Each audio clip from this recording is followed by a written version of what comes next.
Well, I like to apologize if I got a little bit carried away on that Miss Sullivan video, few videos back or so.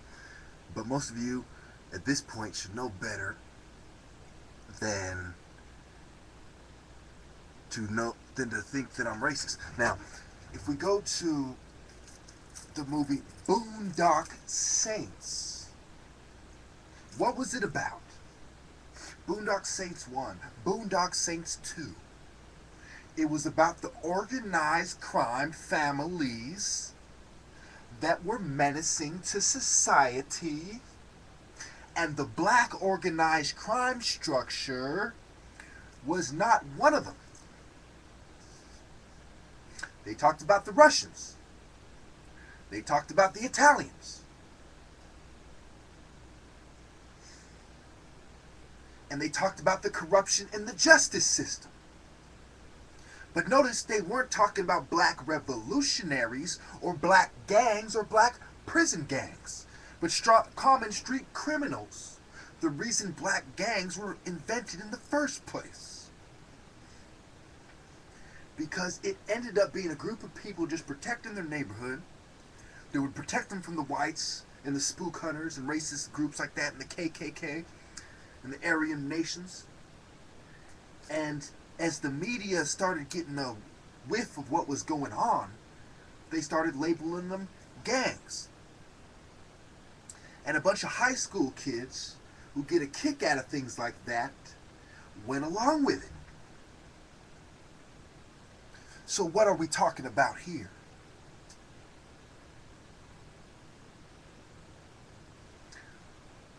We are talking about the New World Order, the SCUM, and all the battles I can reference and those that I can't. Now, what is going on in the movie is you also have a feminist bitch who symbolizes Satan, using her as an instrument to demand rights she shouldn't have, including the right to be a man, which is covered in the Bible as the way scum behave. That was in part 1, toward the beginning, I believe.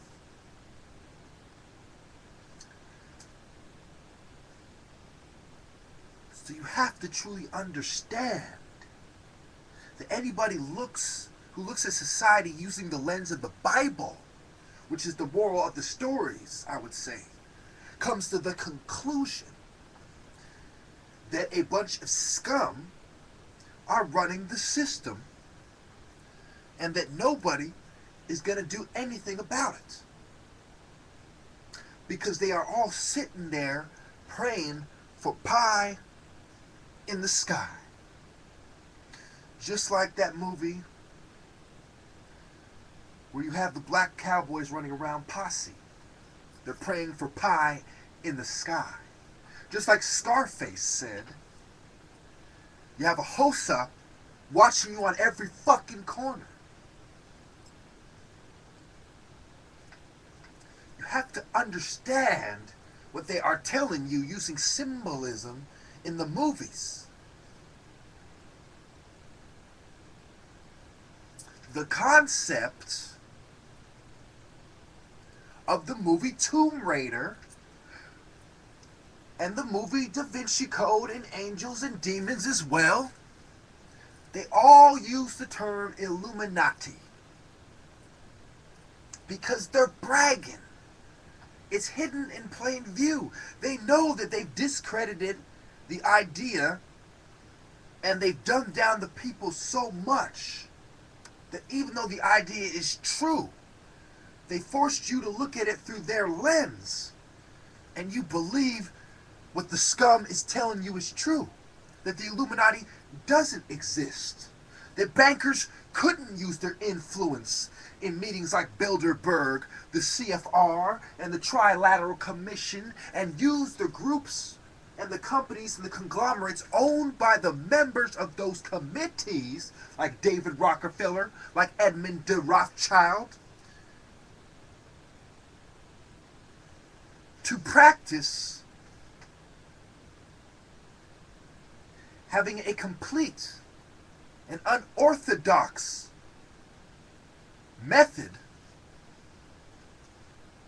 to efficiently control the population and the money flow as well.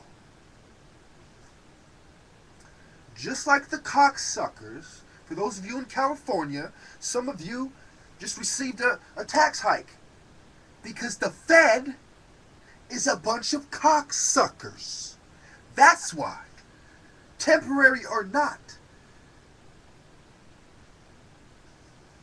they control the flow of the money and have the resulting impact in your life.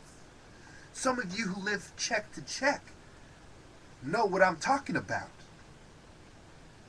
The SCUM deciding how much of your money that you work hard for that you should have, and using the tax money to oppress you and those around the globe as well.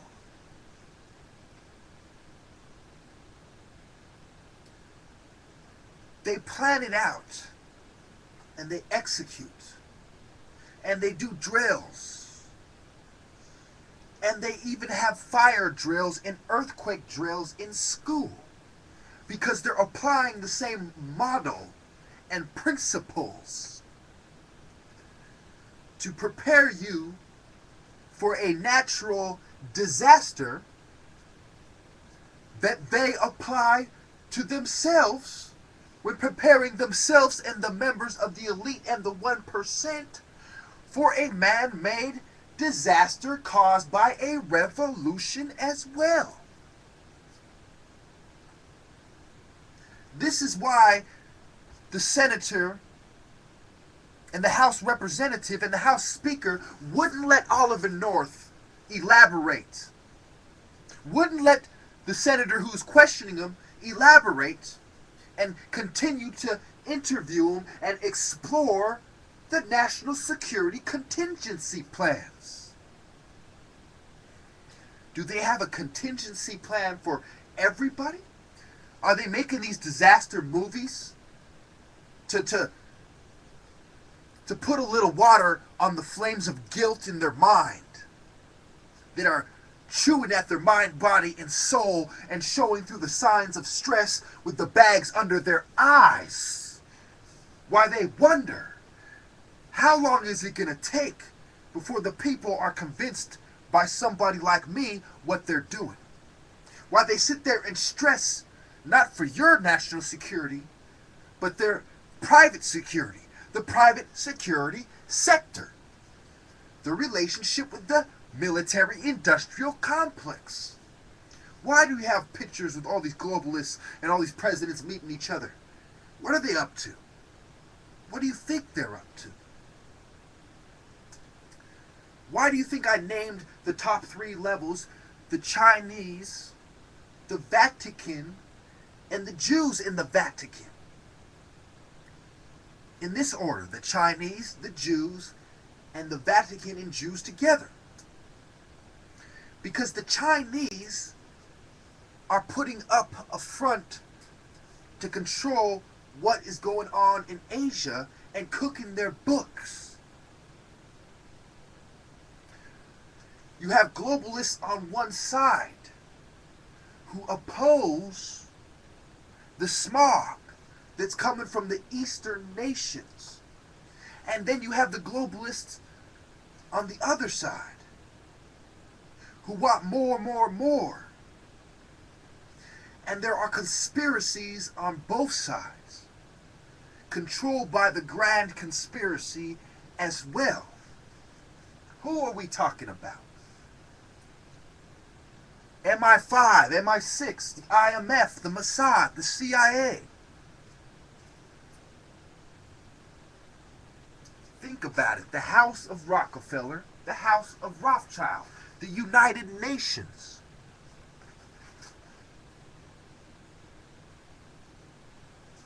the World Peace Council, the World Health Organization, the Council on Foreign Relations is a big one.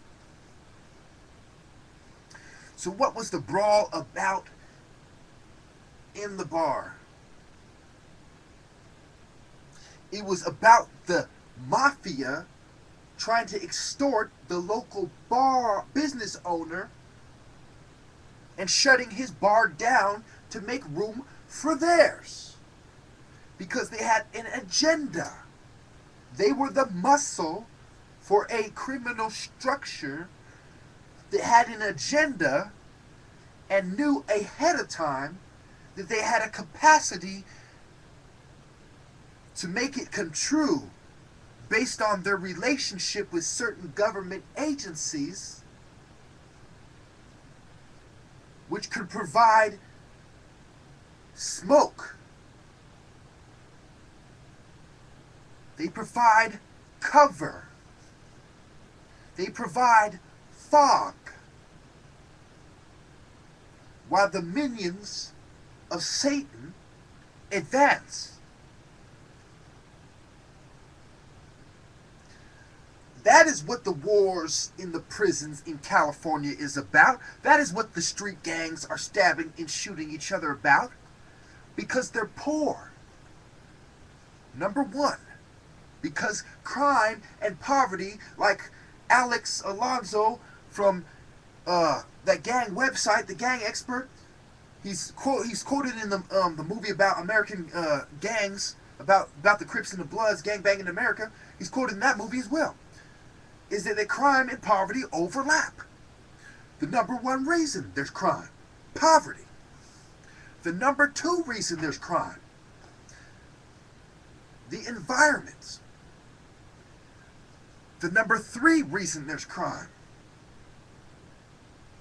is that people understand that the demons who control this country have left them no other way out. Thank you.